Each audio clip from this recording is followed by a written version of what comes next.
Buonasera a tutti. Good evening and welcome to the Italian Radio Hour. Io sono Viviana and I would like to welcome back our regular listeners and also welcome any new listeners.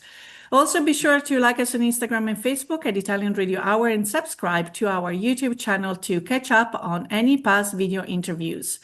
Vorrei dare il benvenuto ai nostri ascoltatori da tutto il mondo, grazie per essere con noi anche oggi mentre continuiamo il nostro viaggio per l'Italia e la cultura italiana. With the NFL draft just around the corner, today we are crossing the ocean, but we're not leaving Steelers Nation. Because, believe it or not, thousands of miles away in Italy, there is a passionate, growing community of fans who wake up at 2 o'clock in the morning just to watch the Pittsburgh Steelers. How does that happen? Why the Steelers? And what does it mean to love a team from a place you've never been? Today, I'm joined by Mauro Giusti and Nicola Lucchi, founders of Italian Steelers Nation, a group that has turned fandom into community, culture, and identity. And with the NFL draft just a week away, we also find out what Italy thinks the Steelers should do next. Ma prima, pubblicità. Parli italiano? Do you want to learn, improve, or master your Italian? Istituto Mondo Italiano can help. Located in the heart of Regent Square, Mondo Italiano offers small group classes and one-on-one private tutoring in person or online to help you learn Italian in no time. Visit us online at istitutomondoitaliano.org. Ragazzi, benvenuti. Welcome to the Italian Radio Hour, Nicola and Mauro. How are you today? Come state? Not so bad, thank you, Viviana. Sorry. It's actually an honor and a pleasure to be here with you and talk a little bit about our passion for the Pittsburgh Steelers. So the question, la domanda nasce spontanea, as we would say in Italy. The question is that I have for you. Why American football versus soccer? Okay, because people make jokes that soccer is Italy's second religion, but through your beautiful group, I have to come to know that American football and then the Steelers are indeed for you almost like your first religion, without being sacrilegious. Quindi domanda per voi, come mai il football americano e non il calcio, che dicono sia la seconda religione dell'Italia, ma attraverso di voi, attraverso la vostra passione, ho capito che per voi il football americano è è quasi come una prima religione. So let's start with Mauro first and then same question to Nicola. Well, why not? First and foremost, I mean, ultimately, soccer and American football, they can coexist in terms of passion. Um, American football has a certain traits, certain values that resonates more with me instead than actually soccer. So to be kind of blunt, I'd rather watch a match of American football where I got more excitement. There is more, it communicates more to me than actually a match of soccer. Saying that, of course, being an Italian, I have my favorite football team. I don't follow football as much as I do follow instead American football. That because, as you pointed out, American football is my first passion anyway. Mhm.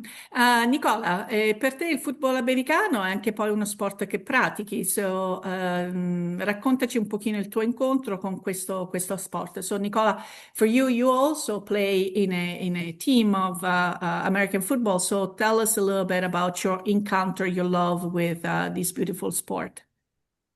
Per me, Viviana, sembra un po' una comica, se te la devo raccontare, perché io mi sono avvicinato, tra virgolette, un po' nei primi anni 2000 con i primi giornaletti che uscirono qua da noi in Italia nell'edicola. Mauro, essendo più attempato di me, magari si è avvicinato molto tempo fa, prima di me. Però io, vedendo questi giornaletti con questi omoni col casco, con questa maglia che era enorme, io dicevo, cos'è? Cioè, un gioco, tipo Robot Wars, quei giochini lì che facevano là in America. Ho detto, boh, ho cominciato a leggere, mi sono appassionato al football in generale.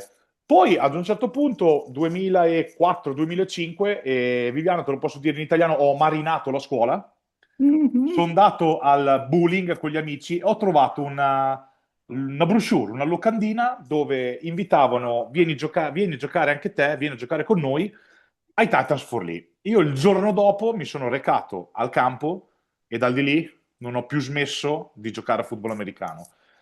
Da quel Okay, momento poi so dopo mi sono appassionato alla squadra perché è capitato un giocatore di linea di fianco a me che aveva la maglia degli Steelers e io da di lì ho cominciato a seguire gli Steelers e poi soprattutto negli ultimi 10 anni Only Day.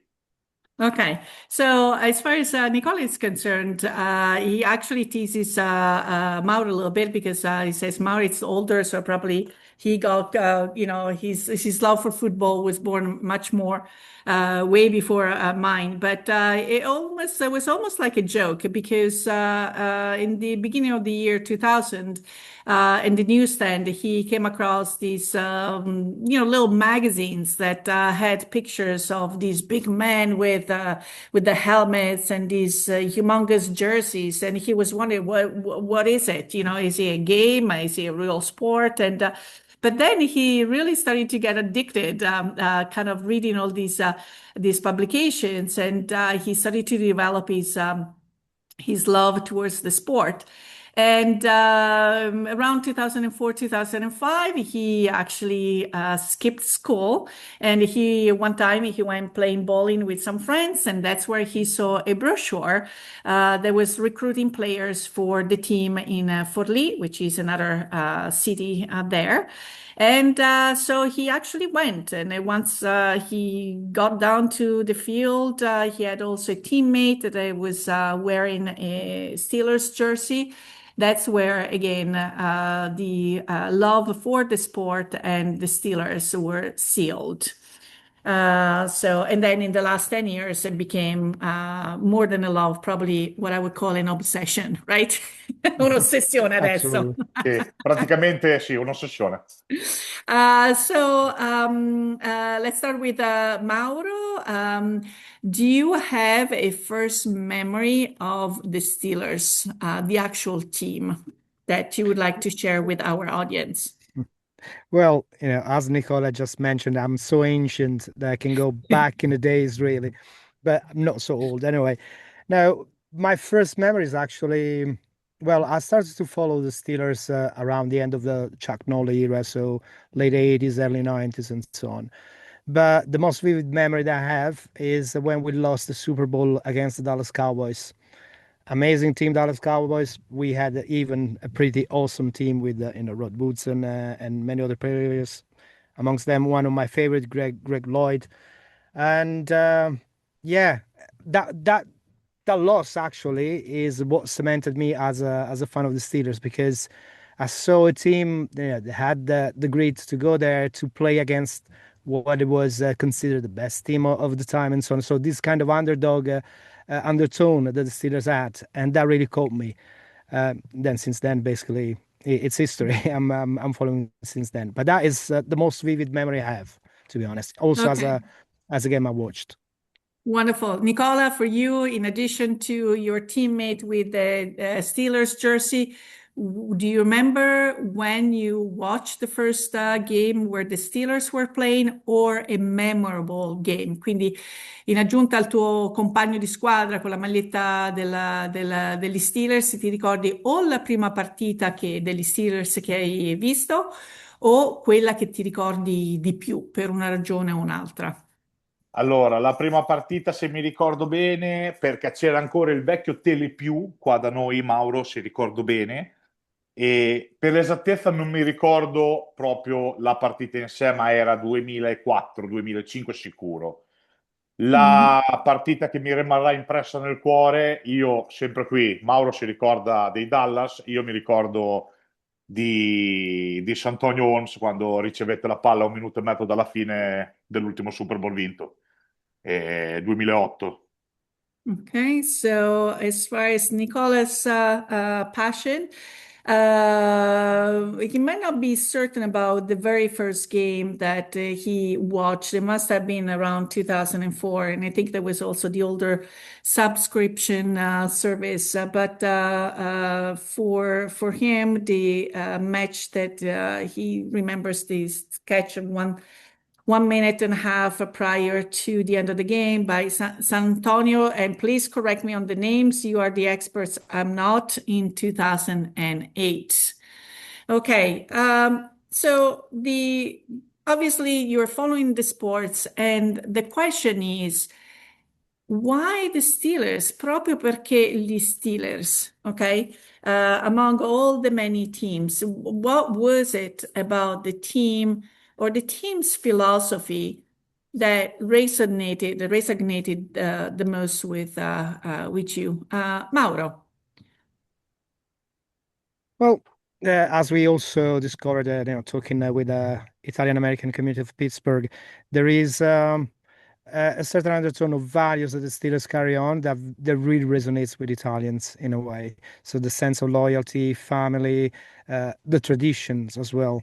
So this kind of is this kind of ideas that really I think is what really capture you at the beginning with the Steelers. Then after is also the mentality of hard work, and hard work that would be recognized with prizes, so Super Bowls, championship, and so on. Because every time especially in Italy, when they're talking about the Steelers, it's not that they're talking about it with a derogatory terminology, but it's more like, okay, that's a team that won, but supposed not to be so much of a winning team as it could be like San Francisco 49ers and so on. So there's this kind of ideas overall. But the way that the Steelers carry on, the way that they play, the way they go against all this is really what really makes you feel proud and to really to cheer for this kind of team and become ultimately a fan. So that I think is the main reason why people might fall in love with the Steelers. Really, it's more about the kind of values that they carry in the way that they're playing, and also in terms of as a team, how the organization operates. Really, So almost you're saying that there is something Italian in the Steelers, in there is. this that shared value sets that makes the philosophy and the team, and a little bit the way that Italians set their lives with their values, something in a strong bond. So, Nicola, for you, essere tifosi degli Steelers in Italia, quindi è più una questione di football o di identità? So, being a Steelers fan in Italy, you think it's more about football or is it more about identity? Or both, or entrambi? Io ecco, la vedo più di identità, però Viviana mi viene da dire entrambi, perché se è vero che Mauro, da quello che ho capito, ha vissuto l'era dei 49ers, perché non ti fare 49ers? Io l'ho vissuta perché non ti fare Patriots. Ci ricordiamo, c'era l'era dei Patriots, cappellino dei Patriots, e io giravo col cappellino degli Steelers. Cioè proprio non c'era santo che teneva che a me il cappellino degli Steelers non me lo levavi ogni allenamento, ogni fine partita durante il campionato, o la felpa di Pittsburgh proprio della Steel City, o quello che è. Io l'identità che c'ha Pittsburgh, sinceramente, soprattutto adesso che ci stiamo analizzando anche le altre varie franchigie, non riesco a focalizzarla, tutta questa identità che ha la città e la squadra insieme. Cioè, l'affiatamento che c'è, proprio il clima durante una partita a Pittsburgh in sé, ma anche quando magari si gioca in trasferta, ho capito, e vedendo anche video, che proprio ci si ritrova in pub, bar, case, da amici, magari in piazza, non lo so, però io ho capito veramente che proprio c'è l'affiatamento di Pittsburgh per i Pittsburgh Steelers. E ho Mhm, notato, un po' off topic, che la stessa cosa vale anche per hockey e baseball. mhm, È proprio la città che vive di sport, ed è questo che mi ha fatto innamorare ancora di più, non tanto degli Steelers, di Pittsburgh. Poi mhm, dopo il circondario è stato automatico, che c'è proprio black and gold tutta la vita. mhm. se So, permetti, sì, un attimo se che permetti. traduco. Ok. Un attimo, fammi tradurre. So as far as for Nicola, it is identity, but perhaps it's a combination of identity and football as well. So as Mauro was, of the era of the 49ers, Nicola was during the period of the Patriots, but there was no way that he would put down his Steelers hat. It was always going everywhere, and jerseys or sweatshirts with the Steel City. So what he has come to realize is that there is a strong identity between the city and like a cohesiveness between the city and the team, the atmosphere, the vibes of a match, whether it's played in Pittsburgh or is also played elsewhere. People will get together in their favorite bar or at the house of some friends. So he sees this symbiosis, this synergy between the team and the city. Perhaps something that is also common with hockey and baseball. So, in their opinion, and this is probably a reason why Nicola loves Pittsburgh even more, even if it's not been here, is because he really sees Pittsburgh being a city that lives its sports. And Mauro. Yeah, I just wanted to add up on what Nicola was saying that might summarize is the sense of community that you see when the Pittsburgh Steelers plays. This is what really it hits you for the first time. And as Nicola said, is something extended also to hockey and baseball. So yeah, it's the sense of community that come out from it. Oh, absolutely. After the major games, the mood in the office is completely different, whether the Steelers have won or perhaps didn't, or the weekend or the Friday leading to a game, the fact that there is a dress down policy where people can wear indeed their favorite colors. So this is your own passions, but at what point did you realize that it was time to create a community, starting with a Facebook page? I don't know how many people you have on the Facebook page. A super lively chat. Watching a game and having your chat is kind of a play-by-play commentary, which is very entertaining because you guys, as I said before, are experts, technical, but it's not just about the technical aspect of the game. You really get ready to watch the game. You have your little gatherings, the beers sometimes ready to go, as if you were here at the stadium. So, can you tell us how you came with the idea of creating this Facebook page and then the group?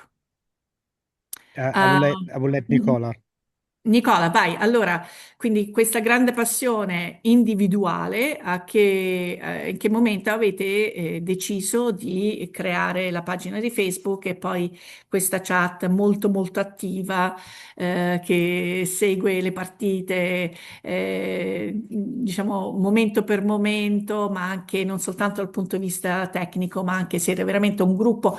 Sembra quasi che siete gli amici o dell'università o del liceo, come se vi conosceste tutti di persona. So, Nicola, tell us about the creation of the community. Allora, bisogna tornare indietro nel 2015, esattamente, dove per puro caso, proprio per puro caso, io trovai su Facebook una pagina dove ci chiamava semplicemente Pittsburgh Steelers Italia. E io ho detto, cavolo, ci sono altri tifosi Steelers?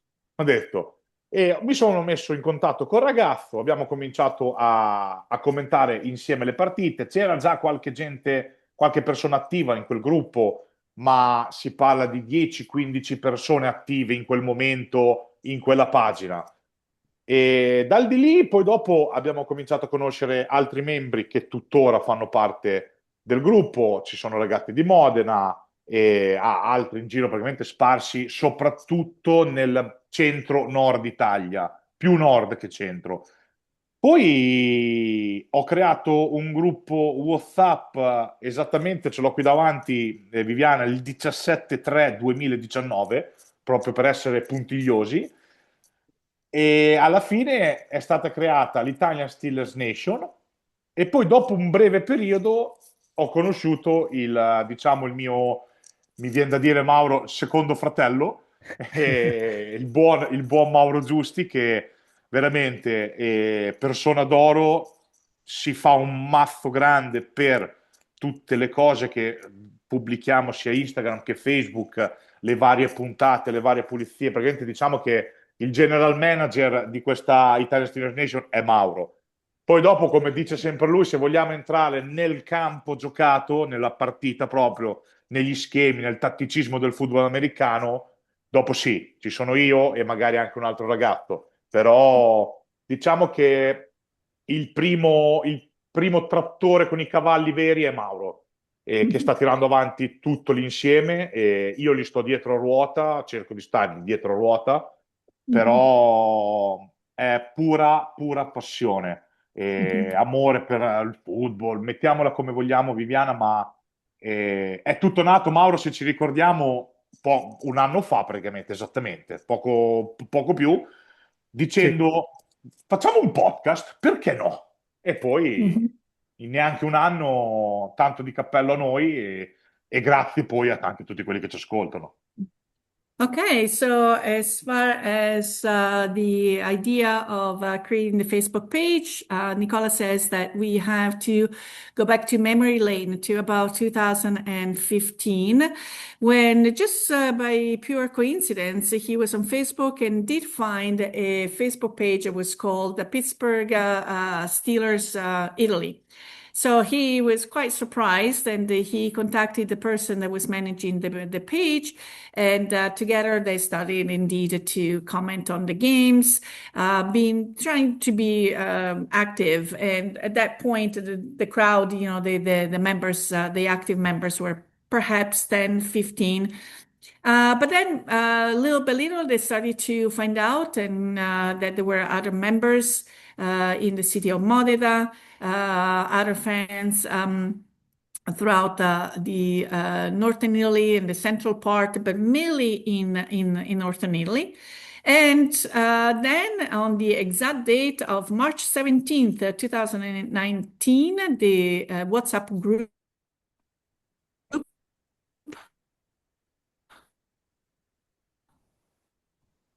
was created. Soon after, Nicola met Mauro, almost like meeting his second brother. Obviously, an amazing person. And who works so hard right behind this maintaining the group, whether it's the posts. So his Mauro seems is kind of the general manager of the WhatsApp group, and then obviously there are also the play-by-play commentaries, the technical aspects, which Nicola likes to participate actively in those conversations. So he compared Mauro as the tractor with the horses, and Nicola follows behind. So it is pure passion. It is indeed love for the sports, for football. And a year ago, almost to the date, that's when they also added the podcast, Passione Steelers, and then a lot of ground has been covered since. So veramente ragazzi, complimenti per quello che state facendo e quello che continuerete a fare. So the question is this just virtual or have you guys created un incontro? Have you had the ability to Yeah. meet some of the members of the group? So did you have a reunion? Mauro? We are happy to say that we're not only a virtual community, but we also meet in person. Matter of fact, we have a different gathering that we do through the years. There is our annual gathering that they could be covered in any kind of cities around Italy. Last couple of years, we've been in Emilia-Romagna between Bologna, Cesena. In the future, we might be in Milan, Rome. We don't know. We go where the entire fan base decides is the best place to have the gathering, our annual gathering. So yeah, it is a community that is alive on both sides. Nicola has been very kind with the words towards me, but I have to say, it's not only me, it's the both of us. We doing this, as you pointed out, for passion, and because we just recognized there was a need of a voice for the Steelers fans in Italy, because they weren't too much, how can I say, recognized by the other fan bases. So we have the little idea of just show what the Steelers are to the other fan base, and since then, actually, many people start to understand what the Pittsburgh Steelers are really. But yeah, so it is a community that goes on both sides, virtual and also in person. Matter of fact, we actually we are already deciding and organizing for when, as a group, we will go to Pittsburgh and visit and meet you in person as well, Viviana. So yeah, it is. We work on both sides and both aspects really. Yes, and also, if I may add, before I ask another question to Nicola, the group was created in the spirit of, yes, cheering on the Steelers, but also to correct some information or provide educated information about the sport and the team. Is that correct, Mauro? Yes, absolutely. Because as I said, the information that comes for the Pittsburgh Steelers abroad, at least in the last 20 years, they weren't so completed as it could be nowadays. That, of course, we live in a different kind of era. And so many people have ideas about the Steelers that are basically based on prejudice or based on concepts that were real 20, 30 years ago. So from this point of view, instead, actually, we try to inform and saying what the Pittsburgh Steelers are nowadays, really. So, yeah. Do you love Italian food? Want to learn the secrets of homemade pasta, sauces, and traditional recipes, just like Nana used to make?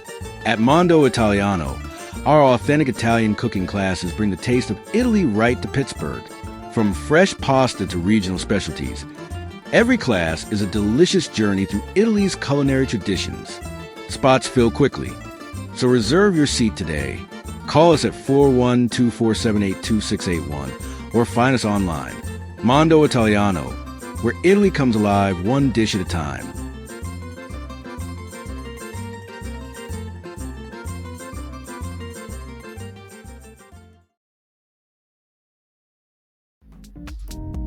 Un caffè, per favore. For more than 35 years, Pittsburgh has started its mornings with La Prima Espresso.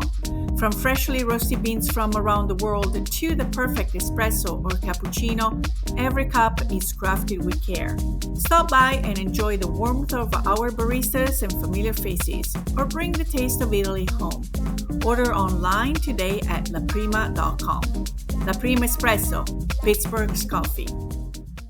Nicola, visto che tu scendi anche in campo, non so se settimanalmente, vedi sempre più giovani avvicinarsi a questo sport e la NFL in generale. So, Nicola, since you play the sport, do you also see younger people, more younger people getting hooked on this on the sport, practicing the sport and NFL in general?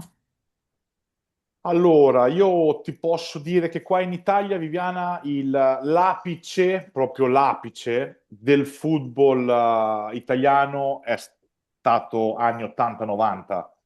E io ho avuto la fortuna di iniziare dove c'erano veramente tante squadre, ma veramente tante. Io ho giocato sempre in seconda divisione, in Italia si dice A2, ma è praticamente la second division. E esattamente 6 anni li ho fatti anche in prima divisione.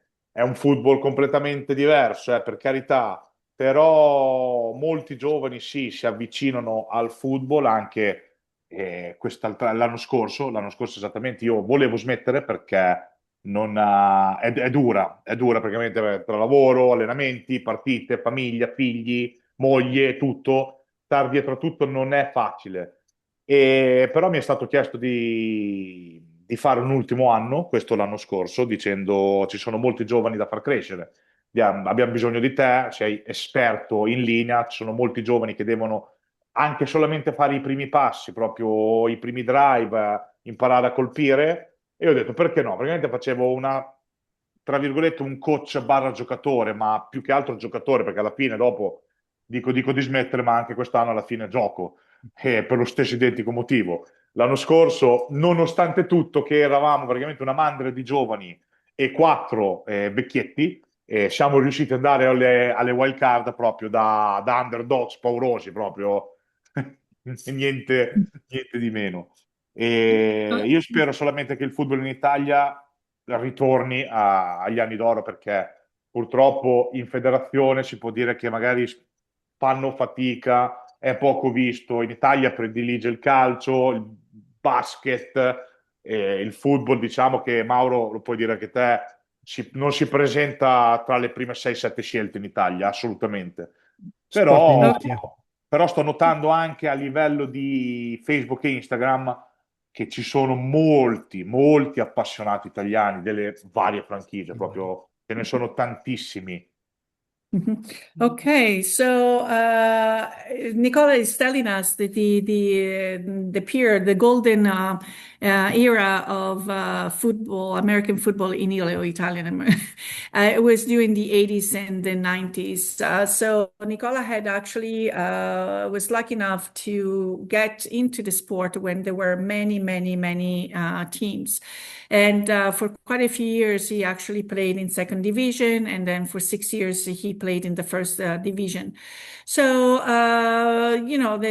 it's a different football. The young generation is embracing this sport as well. And, but it's not in one of the first options usually as far as the choice of sports to practice.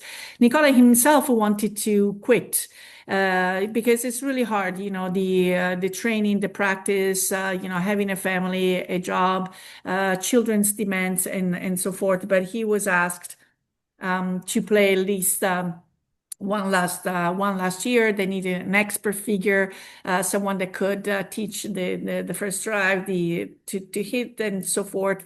And so he kind of had this dual role of coach and also a player. And he keeps on saying that he's going to quit, but that was probably a couple of years ago. He's still there. And last year, with a group of very young, perhaps a little not great experts, plus four of them, the senior, the knowledge ones, the underdogs, so to speak, they actually achieved great results. So the hope is that the Italian football would go back to those golden years. Again, it always takes a second or perhaps a third, soccer, basketball seem to do the lion share as far as again the limelight or the choice of sport, but they are both noticing that on the social media, Facebook and Instagram, there is indeed a great, much more attention from Italy towards American football. So I have a kind of it's not a weird question, but what surprises Americans most about Italian fans? Mario, how about Mauro, sorry, how about you answer that? Because I'm sure you are also interacting with American fans, not just among yourselves. And I wonder if there is any surprise, if they find something surprising on their end. What do you mean specifically? I don't know, maybe perhaps even how knowledgeable you guys are about the sport, or how you right. feel about these teams as if you were on this side of the ocean. I have to say, overall, the Italian fan base related to NFL and only the Pittsburgh Steelers is very well documented nowadays. So especially because you got so many players and ex-players that jump into it, and they actually explain even to people that maybe they never played American football, explain things like rules or how the things that work. So then in the end, you have an entire fan base in Italy that, even though is a fan base of a niche sport, is very well documented and is able to follow with the same kind of acknowledgement that an American fan base might have. Matter of fact, especially talking about the Steelers, when we see the comments that comes from the other side of the pond in the United States are pretty much similar to the same comments that we do in both sides, technically and also emotionally. So I don't see too much difference nowadays, to be honest with you. When I started to follow football instead, there was a huge difference because the material you could get at the time, we're talking about 80s, 90s,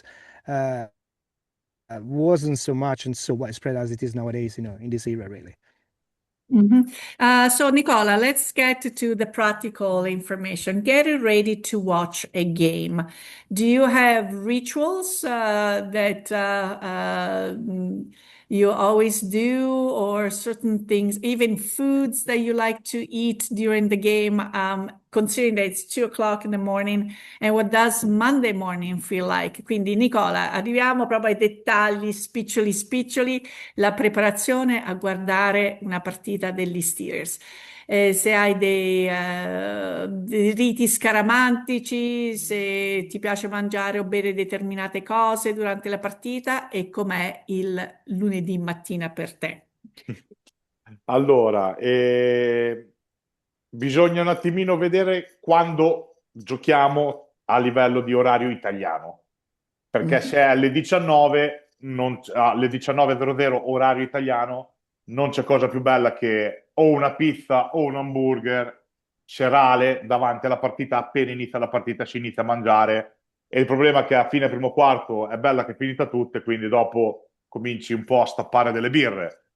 Se si gioca alle 22:05 o 22:25, la situazione un po' cambia, perché arrivi che sei già mangiato, Mauro, com'è che si può dire? Diciamo che hai già cenato, ti bevi una, due birre, e comunque vada, la partita tende a finire sempre all'1:30, l'una e mezza, di notte, orario italiano. Se si comincia a giocare all'1, alle 2 di notte, la situazione cambia proprio radicalmente, perché per me e anche per Mauro, avendo orari sovraumani al lavoro, vuol dire finire la partita e mettersi il giubbotto e andare a lavorare. Proprio né più né meno, Mauro. Si va a lavorare in Esatto. dritto, e diciamo che andare a lavorare in dritto con una vittoria è la cosa più bella. Proprio te arrivi che non dormi da un giorno e mezzo, ma hai comunque il sorriso in faccia. L'ultima volta, quando siamo usciti con i Texans, siamo andati a lavorare in dritto, ma è stata una mattinata dura, è stata proprio. Io poi che sono a contatto con i clienti, dovevo fare la faccia felice, però non ho riti scaramantici, Viviana, assolutamente. Non ho mai fatto niente di particolare, però sì, è dura, è dura, le notturne sono dure. So that's actually different routines based on when the game starts. Okay, so if we're talking about 7 p.m. Italian time, there's nothing better than just enjoying a pizza or a hamburger. By the time the first quarter is over, the food is all gone. So it is now time to focus deeply into the game, enjoy a couple of beers, and so forth. If the game starts at 10 o'clock Italian time, perhaps you have already had dinner. So, you're going to enjoy a couple of beers and, just watch the game. That's probably going to end up around 1 a.m., 1:30. If the game starts, on the other hand, around 1 or 2 o'clock in the morning, then all the routine changes completely, because both Nicola and Mauro work really overwork. So from work, they go straight into watching the game, and after the game, because it's going to be, they just put on their work clothes and go back straight to work. But even when you are deprived of sleep for a day and a half, if there is a victory, that smile on your face, no one is going to take it away. Now, unfortunately, when the Steelers lost with the Texans, and Nicola is has a client-facing job, that was hard. It's like underslept and the loss, but still had to kind of go through his work day. No scaramantic rituals, no special things that he does. Mauro, do you have anything else, or is pretty much your routine very similar to Nicola's? No, it's absolutely exactly the same routine that Nicola has.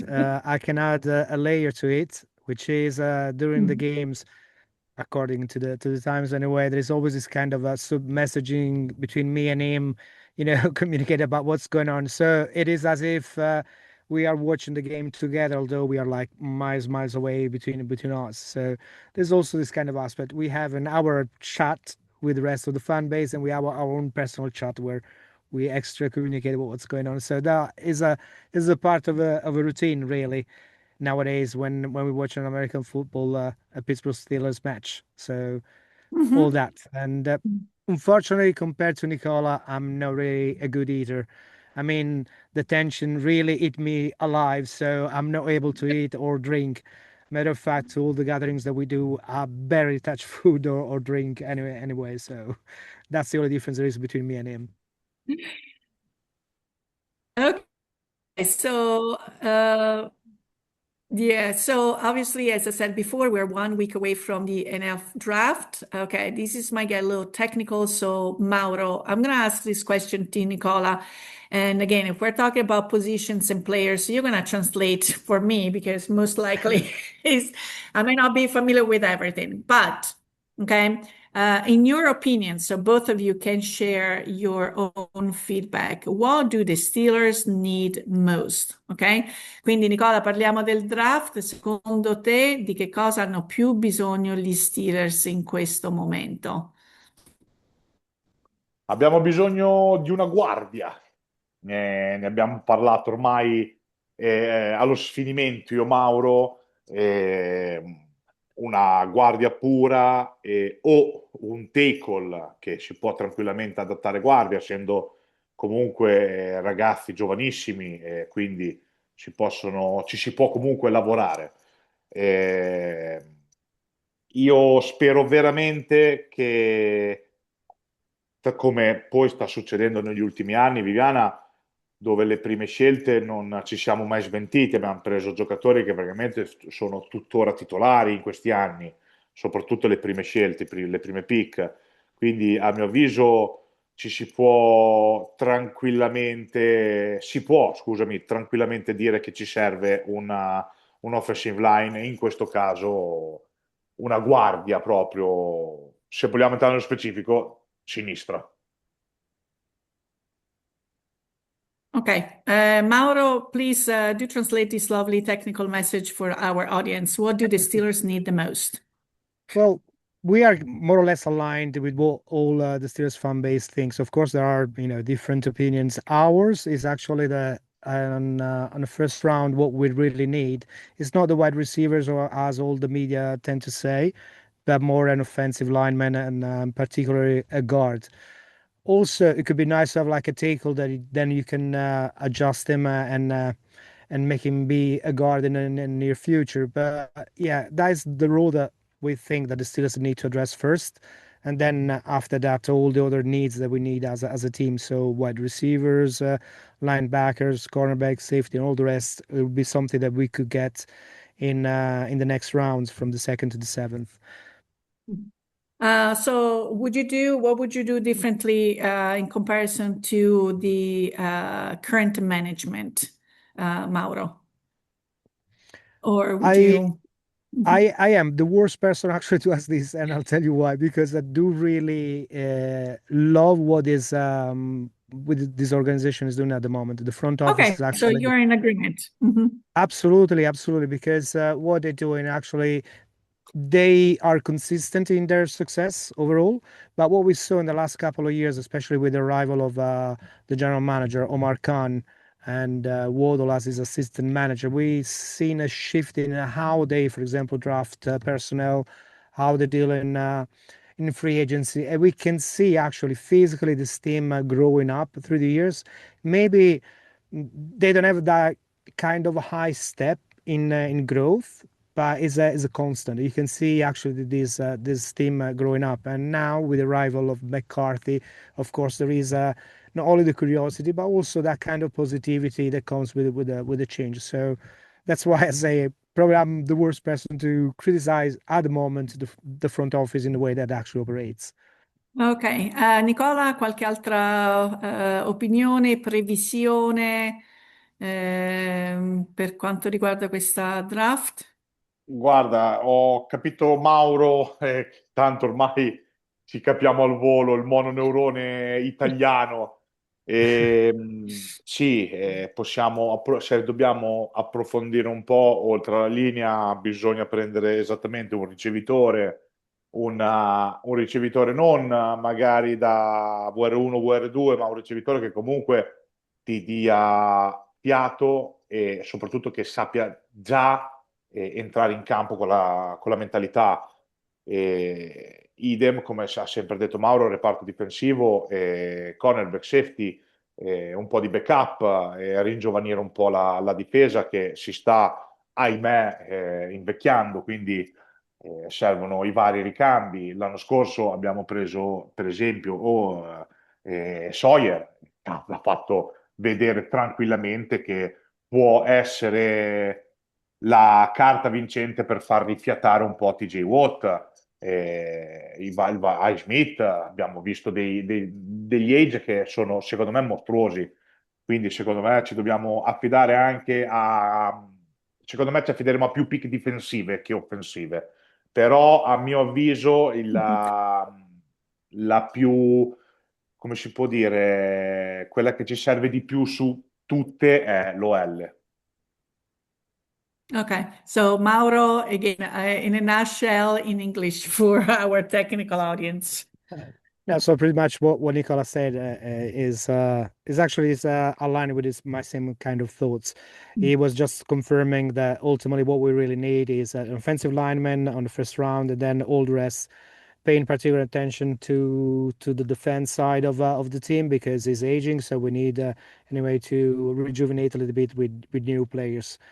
So that is in a nutshell what we said. In a nutshell, what it was said. Okay, so I do have four very simple questions. I'm going to get the answer from both of them. We can see the younger generation, the Steelers team. Le tue Bimbe, figlie. vi ha visto?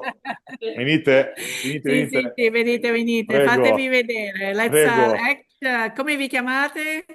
Come vi chiamate? Vittoria. Viola. Vittoria perché Victory, eh? Victory. Ciao ragazze. Ok, so Ciao. ciao. So, Scusa per il fuori programma. no, ma anche questa diventeranno famose anche in America, anche loro. Allora, so same question, Nicola, giocatore preferito di sempre, Oh, non oh, oh, necessariamente oh. attuale, non lo so se c'è un nome che... Io, guarda, anche qui Mauro quando me l'ha chiesto e gliel'ho detto, è la prima volta che qualcuno non mi risponde, che sia running back, che sia QB o che sia ricevitore o linebacker. Io Villanueva, c'ho Forever, Villanueva forever.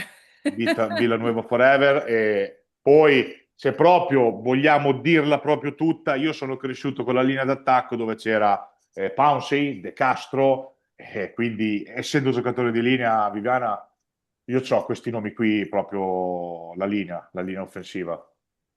Okay, so the offense, so Villanueva and then Castro would be the second option for you, Mauro. Well, as you pointed out, I got quite many of them. But I have to say, The historical players, probably, so to speak. well, historical players, we talked about it. Franco Harris, of course, he has a special place in my heart, in my black and gold heart. But I would like to mention players like Rocky Blair, Jack Lambert, for example. One in particular is actually Greg Lloyd, just because is when I really started to become a Steelers fan. So if I have to Mhm. say my favorite, yeah, could be Greg Lloyd, really. A Okay, do you defensive have player, of also, course. do you have in general a favorite play ever of the Steelers? The Immaculate Reception straight away. It's See, the you had to Immaculate catch Reception. yourself. The other one actually that reminds with really with fond memories is actually the touchdown return of James Harrison in the Super Bowl against the Arizona Cardinals. That I think for me is the best game, the best play ever made in a Super Bowl. So yeah, that is my second Ok. favorite play.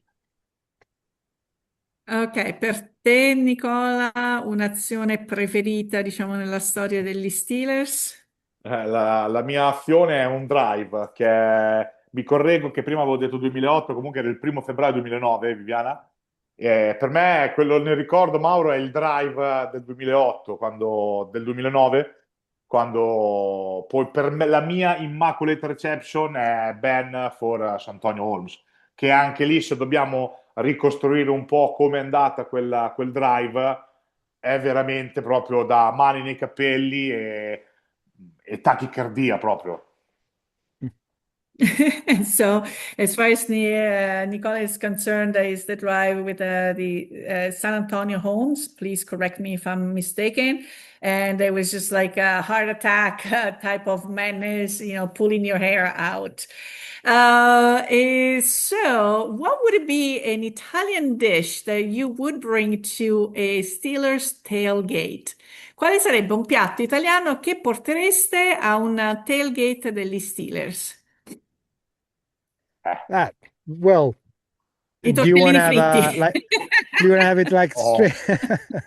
If you want like street food, Just one, just one. And it's like, okay, let's bring an Italian dish to a tailgate party. Mhm. Io ti porterei, allora, io però ne ho due. Essendo campagnolo in aperta campagna, io ho tuttora la fortuna di avere le nonne e la mamma e la suocera dove fanno pasta fatta in casa, punto, all'uovo. E io ti porto Mhm.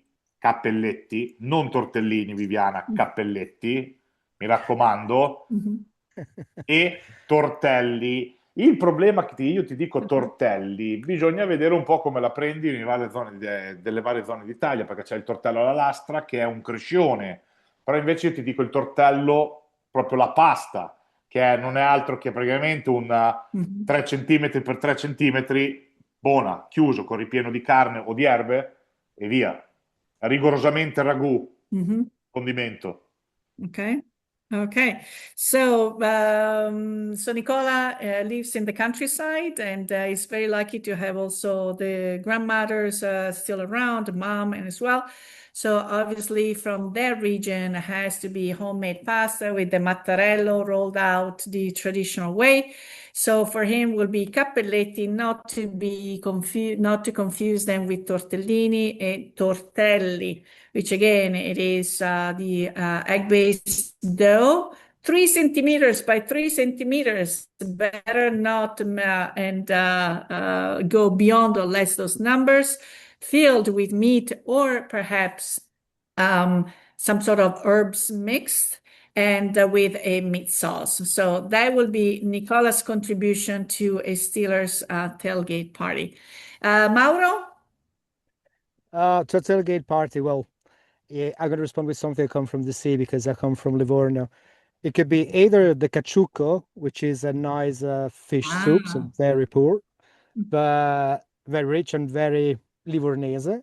Or as a proper street food, I would say the infamous cinque cinque, which is a sandwich that we have in Livorno, which is made with schiacciata, which is a typical Tuscan bread, with torta di ceci, which is basically chickpeas, flowers, cooked in an oven, aubergines, so it's vegetarian and is an Mhm. on the go, it's an on the go street food really. So I would bring these two things. 5 su 5 si chiama? 5 e O 5 e 5. 5? 5 e 5. 5 e 5. Okay, we'll definitely look up maybe a recipe for 5 e 5. We'll add that to the show notes. So this is the biggest question.